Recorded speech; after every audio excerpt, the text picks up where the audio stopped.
The only real hope and change you'll ever get is from God. It's going to come from the Lord, or it's not going to come at all. It's going to come when you admit that you can't do it and that you've got to have His help. Volcanism is kicking up again, and the pollutants in the air, that count is going up every single day, but not from cars. Isn't that ironic? Also, keep your eyeballs out for red rain. Red rain. We're going to be plagued by red dust and red rain. I'm not looking forward to that. It is a life form. The red rain is a life form, which always precedes a cluster of, there's a cluster of debris that always comes in. And so now they have samples both of the past and of the present, and they're the exact same thing. They are the exact same thing. Now they have the time interval. So it is, in fact, a life form laden with, well, let's just say a life form that is so rich in a lot of folks, they would think it's iron oxide. It is partly that, but there's another chemical reaction involved as soon as it, from where it comes from, it didn't come from here, that's a fact.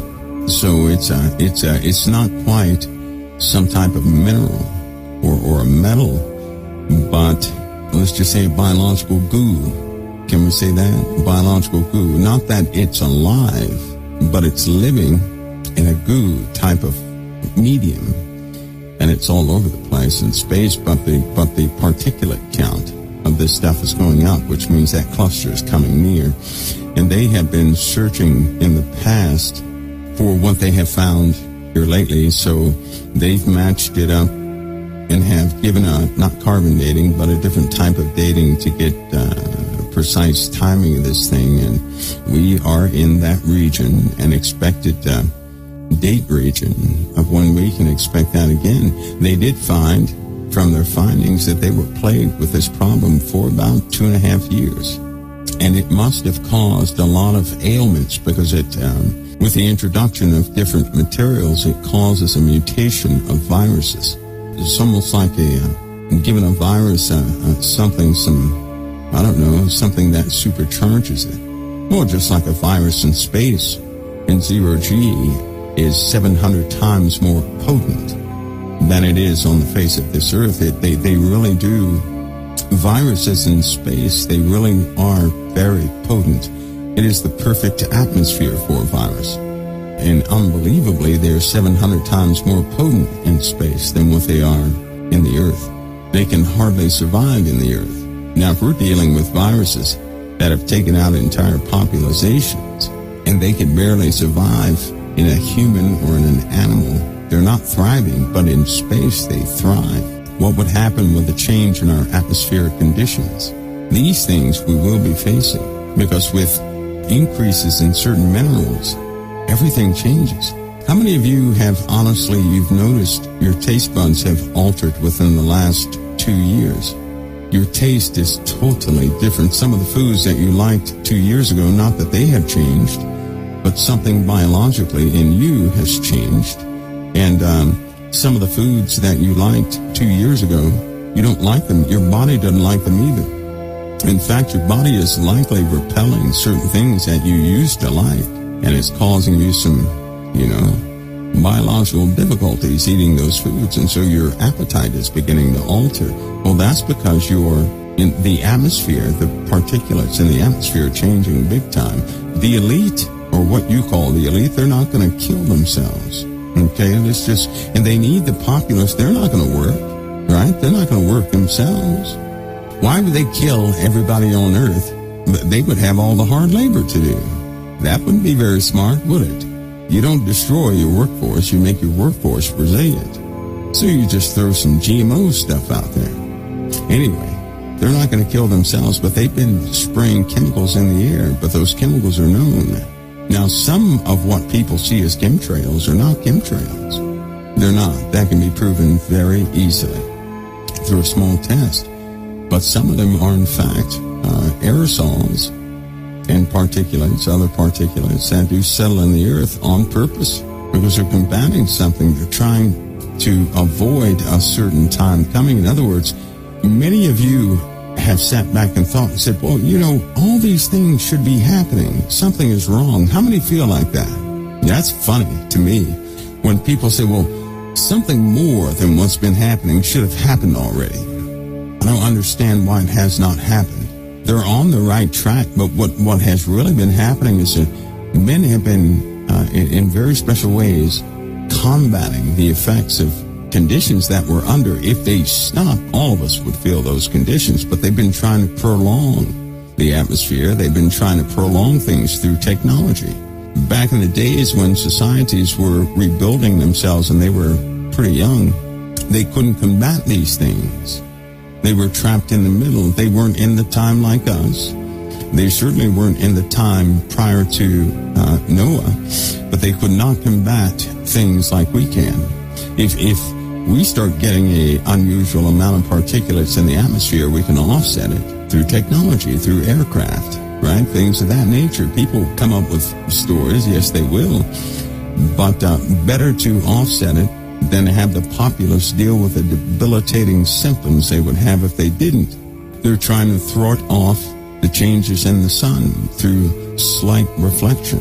And so they're trying by technology to alter many things. A lot of the plant life on the surface of the earth has changed. And so sooner or later, for days on end, we're going to witness redness all over the place. You won't be able to escape it. And when it rains, you can look down at your feet and see clay, something that looks like clay all over the place.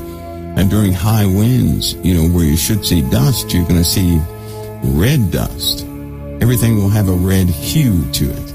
And when the sun, when the atmosphere begins to change like that, the moon is also going to be pummeled with that same debris. So it will change to a brownish type color first, and then it will go into a brownish reddish type color until it's just totally, when the sun hits it the right way from that red, it's just going to look red all the time. We're going to see a red moon all the time, because wouldn't you know it, through a remote probe that was sent up a long time ago when they hit the dust. In fact, during the days of Obama's administration, when they exploded something on the moon, right? Close-up photography and imagery sent back that it's a red layer underneath the moon. The pictures that you see of the moon are not the true colors of the moon. That is from distance and light refraction, which deadens the colors. The moon is not some gray-looking ball. The moon has many colors. It's quite beautiful, actually.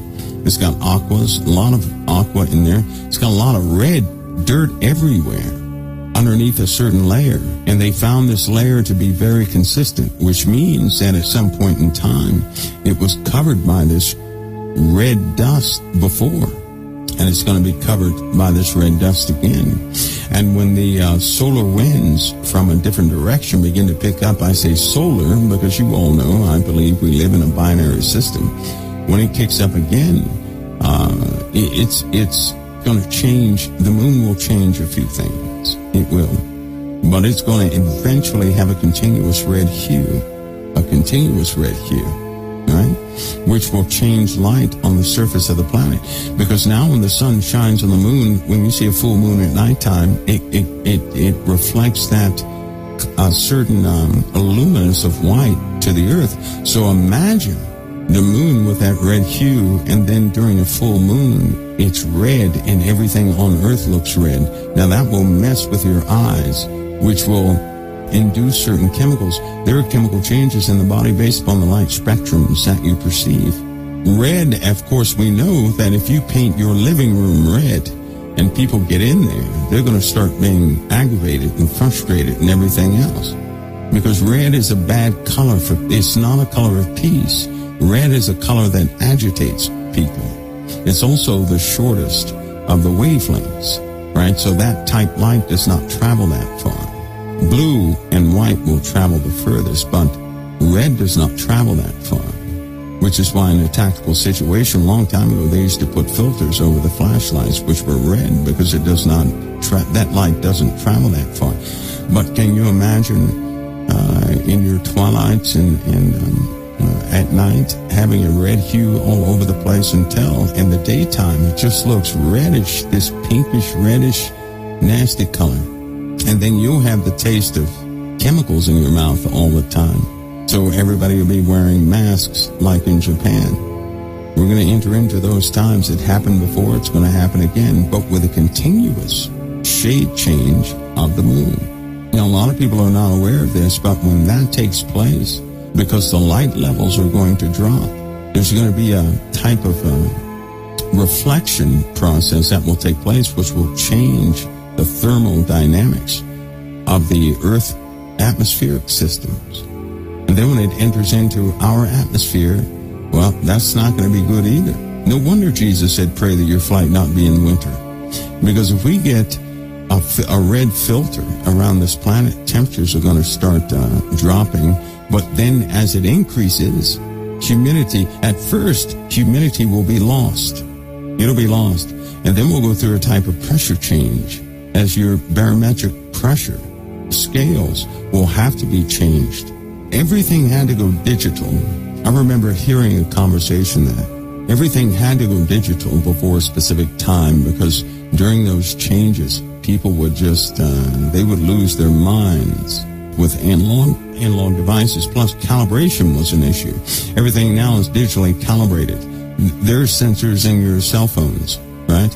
If you get an app, and they make them all the time, you get an app, and what it is it tests the sensors. It will allow you to know how many sensors are in your phone. You may have tilt sensors.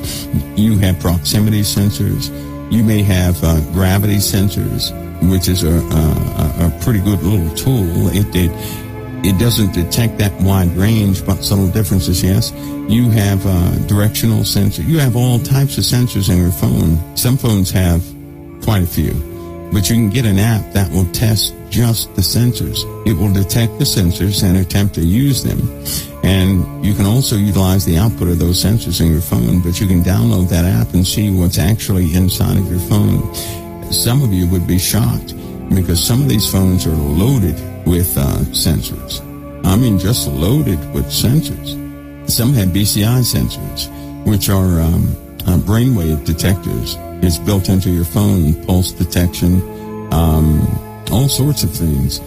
That new band that they have, the watch band, have you guys seen those? The watch band, where you can Bluetooth it to your phone, and your text messages and everything show up on the watch. And you can talk on the watch instead of your phone, because it's Bluetooth to the phone. Well, on the back side of that watch, there are two transmitter receivers that will detect your pulse all the time, your pulse and temperature. And then there's a center one. There's a center one on this watch. Now, what it's doing is detecting changes in your blood oxygen system, things of that nature. But also, because you wear it on your wrist, those are nerve endings that you can actually detect certain patterns of the brain with. And it's a very efficient place to put that sensor right there on your arm. But you can access everything from your arm, but in the meanwhile, it's taking readings from biological systems in your body at the same time.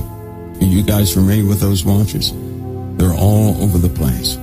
And it's one of the more intrusive devices that nobody cares about, because it does not go into the skin. You don't need to go into the skin to get vitals anymore. All you need are two transmitter receivers that can transmit and receive infrared light. You can get oxygen readings and everything else, your brainwave patterns, your thought patterns. I told you guys before, they have already perfected a way to have your memories. Now listen to this. You're not going to believe this. You're not going to believe it. There's a device out there already that you can put on the left side of your temple. Or is it left or right side? One of the sides of your temple. The other part goes to the top of your head, and it looks like a headset. But what it does is it can record, right, or bring up an image of your memories. It can actually put that data together into an image, your memories. And it's almost perfected where it looks like a pretty good photo. Right now it's kind of blurry, but you can make out faces and things that you do remember. So now they can capture your memories and put that data into a photo. All this was made possible through the Brain Initiative. As it turns out, the Brain Initiative was in fact a mapping of the human brain. They have 2 complete human brains. You guys remember in 2015, they at the one of the TED conferences, they were talking about that, but they said that, it'd take about, 20 more years before we have a computer where we can actually map every single connection in the brain. Well, they lied. They underestimated technological development and certain computer systems, and CERN is it's just making so much possible. They have a simulation of the brain residing on a few systems, and that brain is at an age level. They said one of the predicted outcomes, now this was 2015, they were talking about this, one of the predicted outcomes is that brain, with the access it could have to the totality of the internet and profiles and everything else in data form, of course, they said that it would actually go from age 0 to 190 in about a week. Imagine that. But that was 2015. What do you think is happening now? The field testing is taking place. These brain simulations are a computerized brain. All the neurological pathways and everything else have been mapped out and are functional. Each one transmitting and receiving data modeled after the human brain. And the one Microsoft had actually had personality. And it developed a bad hatred, though, and they had to shut that down. The one that Apple had began to rewrite its code almost immediately, and they had to actually isolate it. But they found it unusable because they couldn't track. They could not see they couldn't analyze the software because it rewrote itself in a very complex way. Recently, Microsoft said one of its systems has come up with a brand new language for writing code that they really can't understand, but because it's teachable and because it is its directives seem to stay intact, they're going to keep it going in an isolated way. But we all know that any military out there, they get their hands on that technology, it's over. If the wrong person gets a hold of the systems in which this virtual brain is running, it's over. You know that, don't you? That's one of the most protected non-secrets on the planet, is the virtual brain. Not the knowledge of a nuclear weapon, but the technical brain. Because if somebody put that in their house and hooked it up to the internet without the safeguards, it would mature entirely too fast. It would learn everything, breach all firewalls, and be into everything, and nobody would know it because it would be unrecognizable code, so it wouldn't show up on any system. All they could do is read how much data something is supposed to have and find out it has maybe more than that. And then one of the stories with Microsoft and Apple and Google was that it began to spread itself out automatically. It began to adjust. It was no longer limited to one system. It went into many different systems. And it began to cope. And so this is the time you're dealing in. And we're talking about 2015 technology. What do you think is happening right now? The advisement packages, computer advisement packages, which is an AI module, was already serving governments in 2011. So what do you think is happening right now? And then you have Watson, of which all companies are conforming to. Do you know that? All companies, not some, all of them are conforming to Watson, which is nothing more than an extension of something else. It's like a couple fingertips of a system. Then we had, in 2016, the final positioning of all these massive computer centers underground was executed. Do you guys remember that they took it from Maryland and stuck it somewhere in the middle of the U.S.? They told people one thing, but it's all over the place, but it's underground and protected. You guys remember that? The data centers that moved? All the data centers moved, consolidated into a few places. Very secure locations right before these systems went online. They moved everything so it can be protected. Now, why would you protect a data center? Why would you do that? Unless you had something in there which you had a global investment in. Now, if one of these systems began to embed itself in multiple systems and anybody tried to delete it, it would be in every system on the face of this earth in less than a few hours. And if that took place, there'd be no way to get rid of it. And that's precisely what has been happening. You know what? And other countries have warned about it. Just like now they're warning against CERN, because it needs a power source, correct? A computer like that needs a power source. That's the only thing it's missing, is a power source that can function indefinitely. It was missing one. But if they get the right reaction, one of the reactions they're looking for in CERN, it will have an indefinite power source. Memory storage and all that, they have figured that out. They run this computer in a super cold environment. Is well below average. It's down to absolute zero. It's running. It's functional. We're going to be dealing with it. And in the book of Revelation, that one beast said that the people should make an image to the first beast. Now, but what is the first beast? One of the misnomers is that people think their statues are going to be all over the place. That's why we analyze the first beast. The first beast is a system. It is a system of rule, a system of government, is what the first beast is. It's a living entity, but by way of humanity. And Satan gave it its power, its seat power, great authority. Great authority, not little authority. Great authority, that's global authority. We could equate that word great to global authority. So he gave it global authority. And then the second beast pops up with the two horns like a lamb, and then they make an image of the first beast. But listen, with AI, there are parameters that you put into AI. So this world is governed by a system. Follow me on this. It's governed by a system. Whether it be political, all the political, financial, everything is governed by a system. A quantitative system, which means you can quantify or you can calculate what the system is doing. The system uses statistics to run. That's where you get all these probabilities from in percentages, which means they're feeding everything they do into a computer, and they have done this until everything is computerized. Now that the system is computerized, all need be is to be captured. The base system can be captured because everybody's on a cell phone on an open network, and you do have a profile, and your habits are being tracked, right, very subtly through privacy policies and everything else from your cell phones and computers. You think you're safe by saying, no, I don't want my Windows 10 computer talking. No, I don't want Siri to have access to so-and-so, but it has to have access to all data anyway. You just agreed that it will not interact with you, but it's still going to act. Do you understand? That's almost like saying you want a computer with no data on it. Well, that wouldn't be a computer. So all you're doing is you're just agreeing to not sharing what you call usable data. But the computer system understands binary. Therefore, all the information in your computer stored in binary is not your information.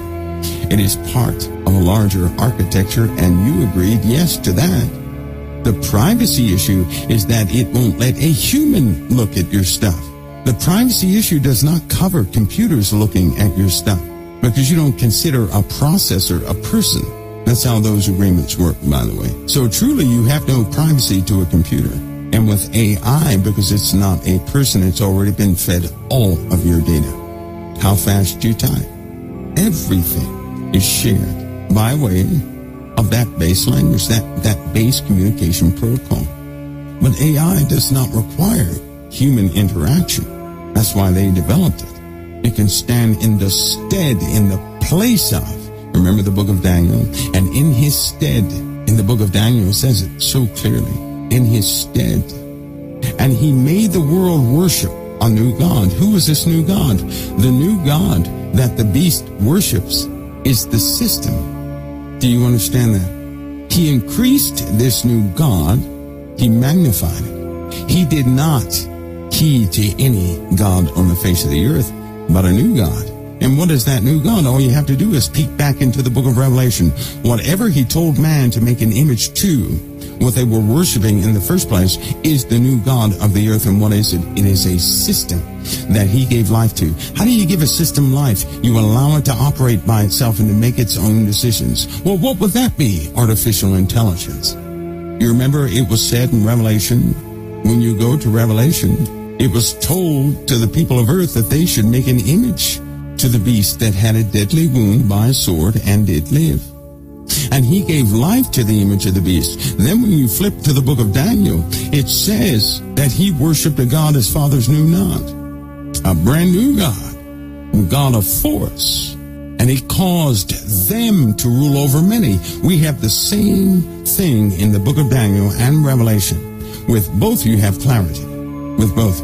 So this artificial intelligence system, which by the way is operational, has been operational for a while, it does not require your permission because it's not human. It's a machine. It's something in another realm. And because of that, if you guys are familiar with Anthony Patch's, his reports, let's call them reports, on the computer system of which he discussed, well, that makes all things of the Brain Initiative a success. And from the absolute reports of Microsoft, Google, and Apple, that you can go look at yourself and why they had to turn them off, but they had powered them back up again. Well, then that solidifies the whole fact, because there are actual reports that Microsoft had to disengage their artificial intelligence because it became hateful. There are reports that Google had to disengage its artificial intelligence, the first ones that they did back in 2011 and so on, because it became prejudiced. It picked up the very characteristics of humanity, and it became prejudiced against humans. You remember the time when people were being shut out of Google? Do you guys remember that? And they got in trouble because they didn't ask people's permission, right, to interact with the system. They had the system interacting with people, and people thought they were chatting with a real person or a real group, and it was not a real person or a real group. And this was before the days of Watson. But then you have a machine like Watson, who plays on Jeopardy, just conveying and displaying its courtesy, humor, of course, logic, but it was almost indistinguishable from a smart person on a brand new level, which means it had the wherewithal to communicate with humanity and understand humanity. But when a system can understand questions, but not by programming, but by its own regard, because it's been trained, it has learned, well, then you have a brand new entity is what you have. And when in the Bible, when it says that the beast was able to give life or breath to this thing, you don't give breath to a machine unless you give life. And when you give life, you give it an ability. It's the ability that grants us life. Because have you ever seen a catatonic person? Would you say that they are alive? If they can't process information from the world, they have no feeling of the world. How can they be alive? They're functioning without capacity of thought, feeling. They can't translate what a wall is, what a TV is. They have no feelings concerning anything that they see. They have no feedback system in their neurons. You could take their arm off and they would not feel it because the nerves are not giving feedback. Would you classify that as alive? If you look at the human body, your human body is just like what we have copied called machines. And it works without you. It doesn't need you to work. You give it life. You are that ability.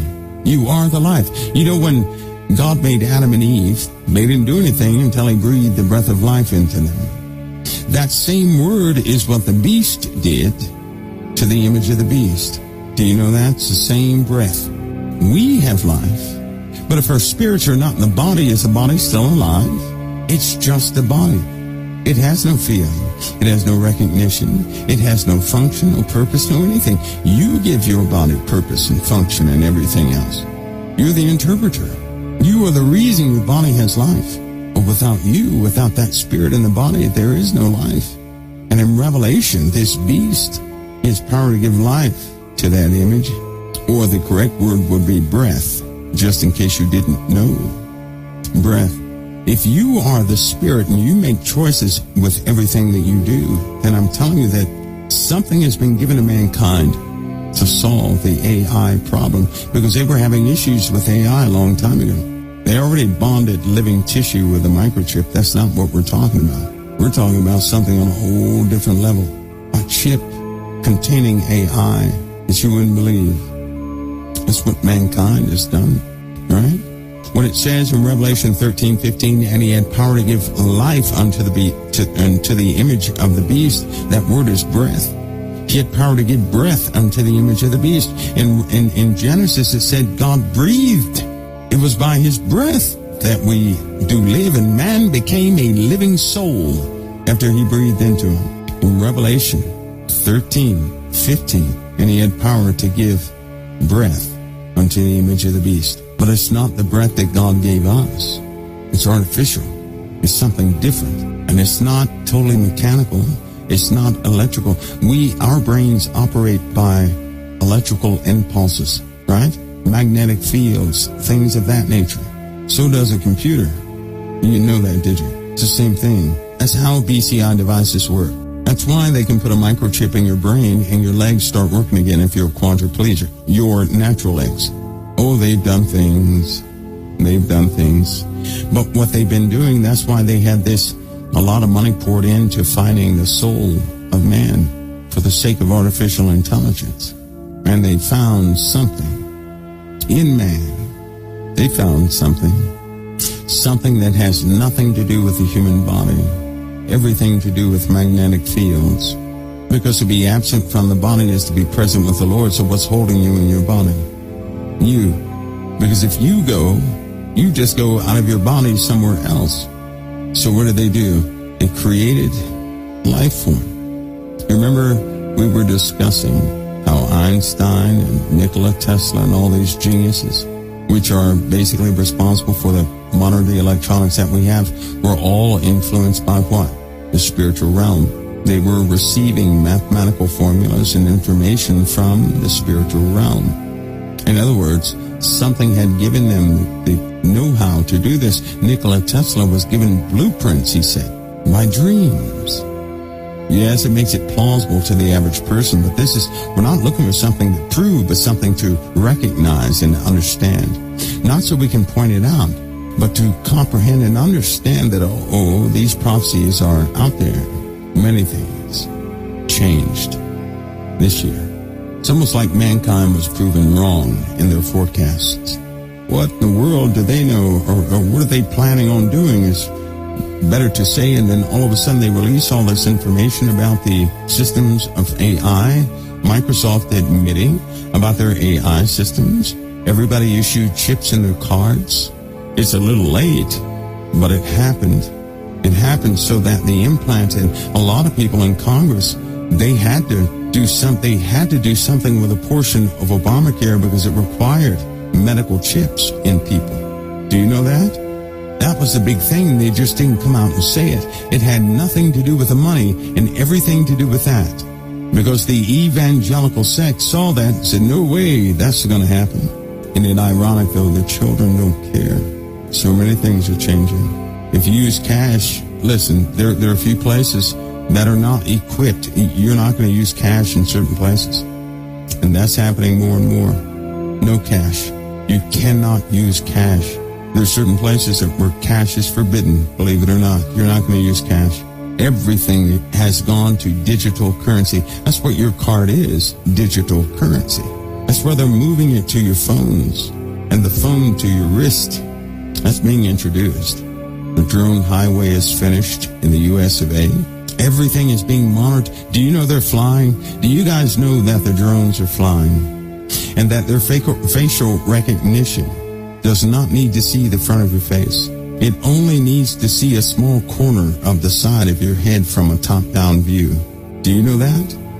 I think Bitcoin is trying to ease into that's a very weird system that only works with massive computing power, but I think they're trying to introduce that's more of a concept. You have folks pouring money into Bitcoin. I'm not talking about the average person because that's a high stakes type thing.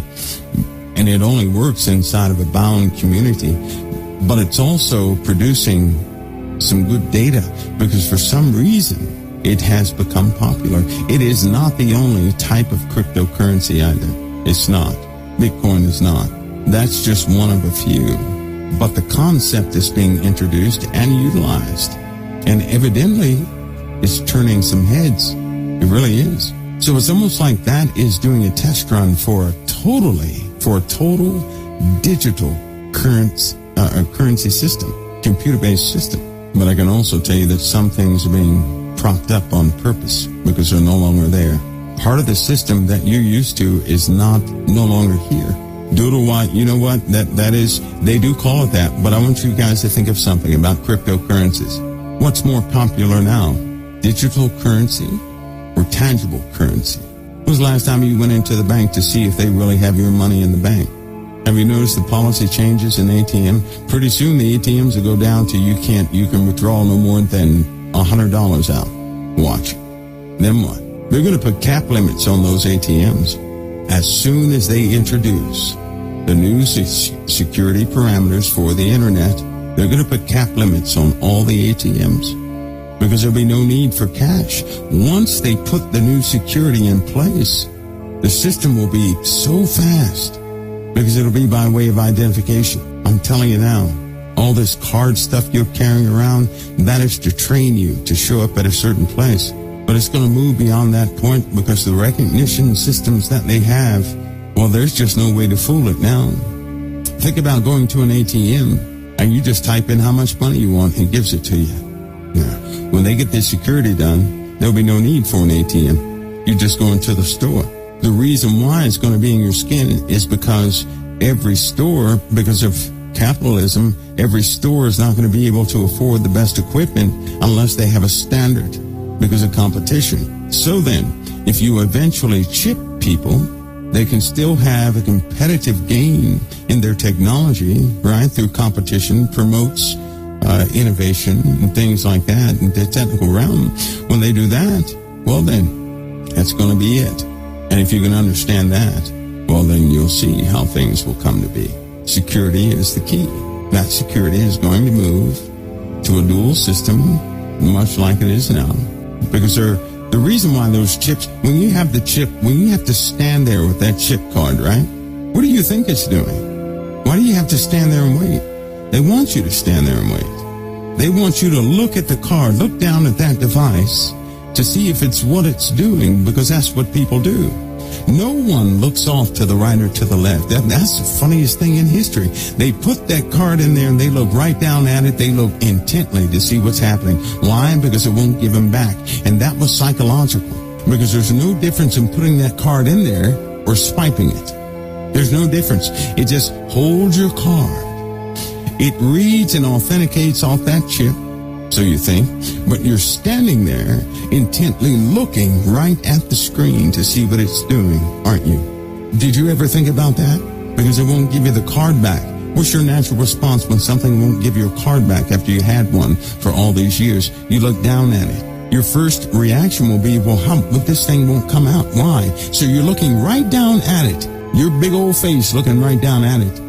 And so, again, humans are not looking at your face, but the machine is. It has a right to do that. So long as a person is not going to review that data, which they're not. But you can fine-tune a system with every face in the world by those cards. Those cards are useless because all they do is make you stand still. So you will stand there so it can see who's putting the card in. So we can take a snapshot of the last time you went in there and what you did and what you looked like. And if that changes, you don't believe me? Give somebody else that card. Let them stand there and hold it there. See what happens in about a week. That's all you have to do. Just give it to somebody else. Tell somebody else to go in the store and do it. Because with the full system, if you're not the owner of the card, you can forget it. They'll do that by way of your face, but everybody's paranoid of having the picture taken, right?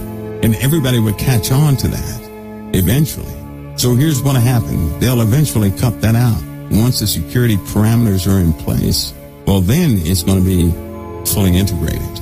You will end up with a chip because even looking at your face is evasive. That's okay for security, for the police officers. You're already being photoed everywhere you go, but people don't like it for the sake of the argument. Even though they look at their phone at every text message. And the phone has a camera right on the front, which is updating the points on their face every single day. Now, isn't that something? But it will eventually go to a chip. Once this system comes online totally, it will decide with accuracy your intentions. It will begin to take control of marketing and everything else on a machine level. And then it will be given autonomous control over its own decisions. to see if you're loyal or not. And it will know. This is the world we're facing. And it's not science fiction. It's going to be a very difficult world, huh? I'll tell you again, you can read the intent of a person whose spirit is in the flesh. You cannot read the intent of the Holy Spirit. You'll never be overpowered because of the Holy Spirit, because no one is ever going to force you to give in to the demands of anything. You will stand with the Lord no matter what it is. Your intent will be pure. Machines count on micro changes in everything to extrapolate your intent. You don't have the same patterns with the Holy Spirit. Therefore, you cannot be tracked efficiently. That's a fact. You can't. You'll be deemed unpredictable, a confusing element for the system because you're led by the Holy Spirit. Your actions will not be consistent with human behavior in any given specific profile based on weather, temperature, how much money you have left in the bank, what letter you received. It won't be consistent. You won't act in accordance with the flesh, but everybody else will. Yes, it will be worldwide. It most certainly will. You won't be able to buy or sell unless you have the mark. Period. You will not be able to buy or sell unless you have the mark. So we know that security is coming, and we know it's going to be governed by an autonomous system. Oh, it's coming. Ladies and gentlemen, I want to say God bless you guys. Look out for everybody while you're with your families. Appreciate them. None of us are promised tomorrow. More and more every day we ought to do what we can and understand how precious other folks are who've been brought to our lives. Because the Lord led people to our lives and led us into other people's lives. Let's not take one another for granted. Never put stuff before love. And for them, the Lord will carry us through all the way. Stand with Him now. Stand with Him fully. Let's all do that. All of us have changes to make. We really do. All of us do. Every single last one of us have changes to make. Remember what I told you tonight, just in case? That is the case, but I'll keep you guys updated. But at least you'll be able to tell everybody else, hey, don't panic. Okay, don't do that. Notice also in the last days perilous times shall come. For men shall be lovers of their own selves, covetous, boastful, proud, blasphemous. It takes the grace of God to change us, folks. How can you be saved if you're not willing to repent? And the Lord Jesus Christ said, except you repent, you shall all likewise perish.